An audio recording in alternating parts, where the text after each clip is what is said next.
Deku has a new power, Muscular is an angry, angry boy, and the fated clash between good and evil finally begins. Let's talk about all of this and more as we dive right into the long-awaited newest chapter of My Hero Academia. So My Hero Academia Chapter 308 is finally out, and with it comes the rematch of the century between the one-time hero student known as Deku and the big burly badass himself, Muscular. God damn, Horikoshi sure picked a hell of a time to take a break. Feels like I've been waiting years for this chapter. Just kidding, Horikoshi. You take as much time as you need to take care of that big, beautiful brain of yours. In this chapter, we get a direct continuation of the events of the last chapter. Midoriya and Muscular face off in spectacular fashion. Midoriya shows off a brand new power given to him by a previous One-For-All user, and we get to see just how powerful these two absolute titans have become since their last heart-racing conflict. Midoriya's first fight with Muscular was a spectacular moment that I felt was unfortunately overshadowed by possibly the best fight in the entire series. So I can't wait to see what happens next. But before I begin talking about this chapter, I'm first going to go into a quick summary of what happened last time. And as usual, don't forget to Detroit smash that like button and slide into that subscribe button's DMs to hit that notification bell.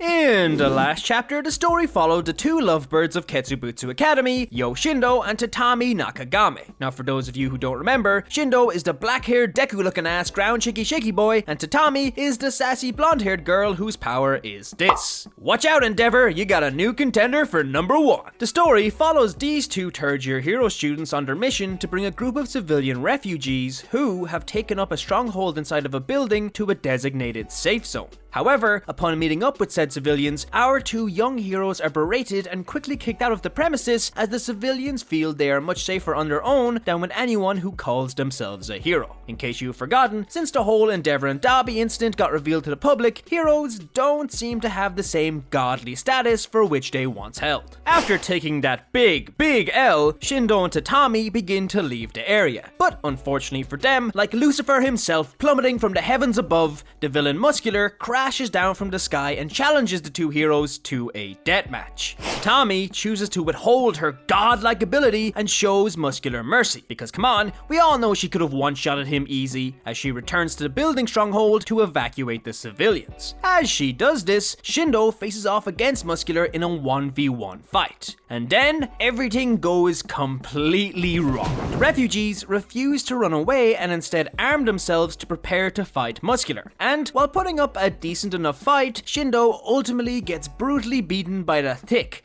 villain. But as all hope seems lost and it seems like it's the end for Shindo and for everyone else, Muscular gets blasted back and out from the smoke appears our beloved protagonist turned vigilante, Deku. And this is where chapter 308 picks up.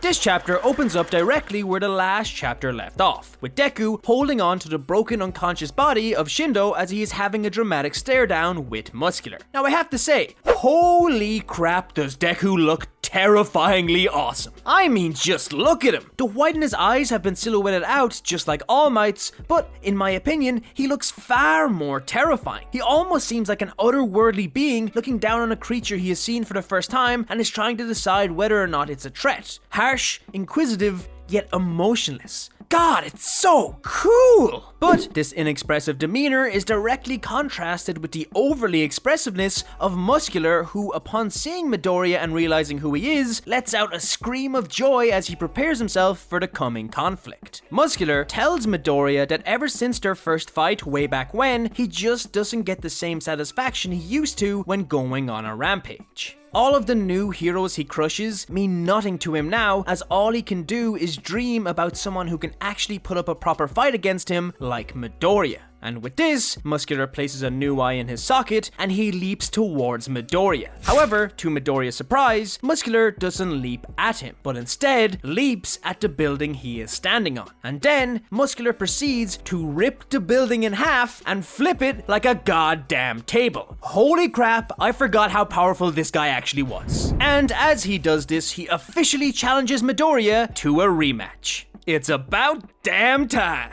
As Muscular flips the building, the area begins to fill up with some sort of smoke. Deku leaps down to the civilians and hands Shindo over to Tatami, telling her to make sure he gets immediate care. Midoriya then leaps away, and Tatami notes how his voice sounds familiar, but she couldn't pinpoint who he was thanks to the reduced vision caused by the smoke, which seemed to be emanating from his body. And ladies and gentlemen, it's here where we get introduced to Deku's brand new quirk and the sixth user's power, Smokescreen. This ability seems to gift its user with the power to produce mass amounts of smoke from their body, hiding their direct location and reducing visibility in the surrounding area. Now you may be wondering, how do I know it's the sixth user's quirk? Well, I can't confirm fully that it is, but after Deku leaps away from Tatami, the sixth user's vestige actually appears beside Deku and tells him he has used the ability too much. Yes, you heard that correctly, the vestige of a previous One For All user appeared right beside Deku, and the two had a full-on conversation. Now there is quite a lot to unpack from this sequence, so I'm going to try and cover everything as best I can. Firstly, there is Midoriya's demeanor. While he seems extremely quiet, cold, and an entirely different person around Muscular, when he sees Tatami, he seems to go back to his classic heroic self. He is happy to see her, and that she can take care of Shindo. He also apologizes for his delay, and he informs her that she need not to worry, as he will put a stop to Muscular. So it looks like the classic Midoriya isn't gone, but rather has matured a bit and is taking a different approach when confronting villains.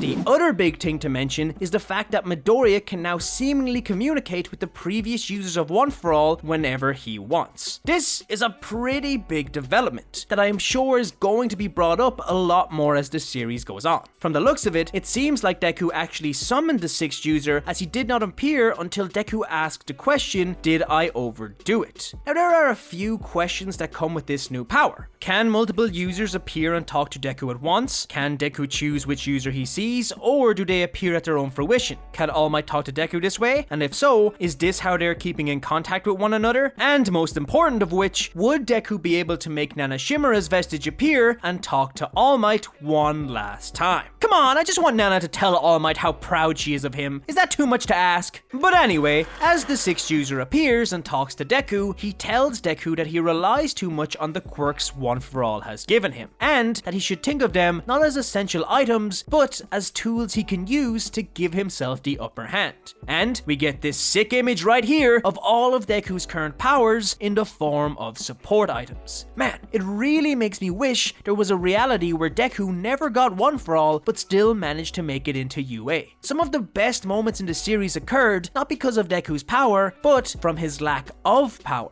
I mean, what made his fight with Todoroki so intense was the fact that he was extremely limited and couldn't last in a war of attrition. But hey, we wouldn't have had some badass moments like Bakugo vs Deku 2 or his fight with Overhaul if it wasn't for One For All. So you win some, you lose some. And so, after this conversation, Deku uses the float ability and flies into the air as he readies himself for Muscular's attacks. As Muscular barrels towards him, Deku uses Danger Sense to avoid all of the attacks, and then once he's out of range, he grabs Muscular with Black Whip and slams him into the ground. It's pretty cool to see Deku use all of his powers together like this. Now with a grasp on Muscular, Deku confronts the villain and asks him where Shigaraki and All For One are hiding. Muscular replies by saying he has no idea. Once they freed him, they let him go run wild. Which makes you wonder, if Muscular had the strength to take a 100% powered punch from One For All, why wouldn't Shigaraki or All For One want to take his quirk? I mean, even if they didn't want to use it for attacks, it does seem pretty useful for defense. But anyway, then Deku proceeds to do something he has never done before. He asks Muscular why he does what he does. Deku has Muscular in the ideal position to finish him off. But instead of doing so, he questions Muscular's drive and morality and tries to figure out why he finds so much joy in being a villain. It's really interesting to see this new side of Deku. Clearly, he has taken his conversation with the previous One For All users to heart, and rather than going in guns blazing stopping villains, he genuinely shows an interest in helping them and understanding their mindsets. But even when Midoriya calls Muscular by his real name, Imasuji Goto, which I believe is the first first time we've ever heard his real name, correct me if I'm wrong in the comments below please, Muscular merely shrugs off Midoriya's pokes at his psyche, saying he does what he does because he doesn't want to live with regrets.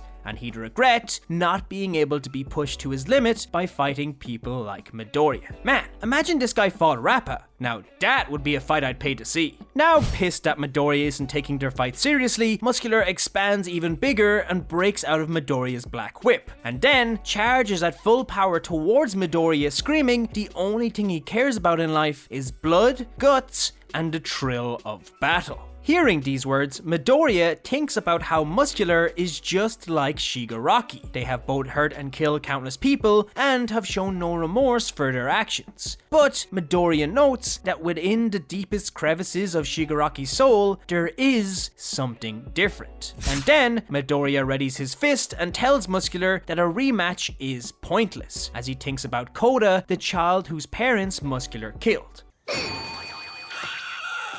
Or maybe that's why he readies his fist. Suddenly, Muscular's muscles begin to snap and retract. As it turns out, Shindo's last-ditch effort to stop the villain had actually done some serious damage, resulting in all of Muscular's muscles ripping apart. And with Muscular's body ripping itself apart, the chapter comes to an end with Muscular screaming out that all he wanted was a legitimate fight with power, as Midoriya flies straight through the villain with a punch as he says, "This is my power," one-shotting Muscular. Now I gotta say, I have no idea if Midoriya just knocked out Muscular or if he straight up killed him. I mean, Deku was on one side of him and boom, he was on the other. Plus, he legitimately just had the whole thought process of you're just like Shigaraki, except without the redeeming factor. I mean, did Deku just kill him? I guess we'll have to find out in the next chapter of My Hero Academia. Overall, it was a pretty great chapter. It honestly had a bit of everything. There was action, drama, character development, a bit of mystery, but most importantly, it had Midoriya looking the coolest he's ever looked in the entire series. Seriously, look how badass he is. I love this version of Midoriya. It is hands down the best he has ever looked. I really hope this isn't the only time we get to see him like this. As in the final panel of this chapter, his hood does come off and we see the classic soft boy face we have all come accustomed to. Midoriya essentially one-shotting Muscular is an interesting way to show his growth in power. However, I feel having one of the very few characters in the entire series who can take a 100% punch from One For All going down like this felt a bit meh. I mean, it took Midoriya having a full-on plus ultra moment to defeat him the first time, and even then, it was only possible because Muscular got distracted by Koda. I mean, technically speaking, Midoriya and Muscular haven't had a proper one-on-one fight yet. I was kinda hoping this fight would show a bit more, but I suppose you gotta showcase all of Midoriya's new powers after the time skip, and you can't have him going all out just yet. But let me know what you think of this chapter. If you like this video, don't forget to leave a like and comment what you think is going to happen next. For more My Hero content, subscribe to the Lunchtime crew. Thank you so much for watching, and I'll see you in the next video. Plus Ultra.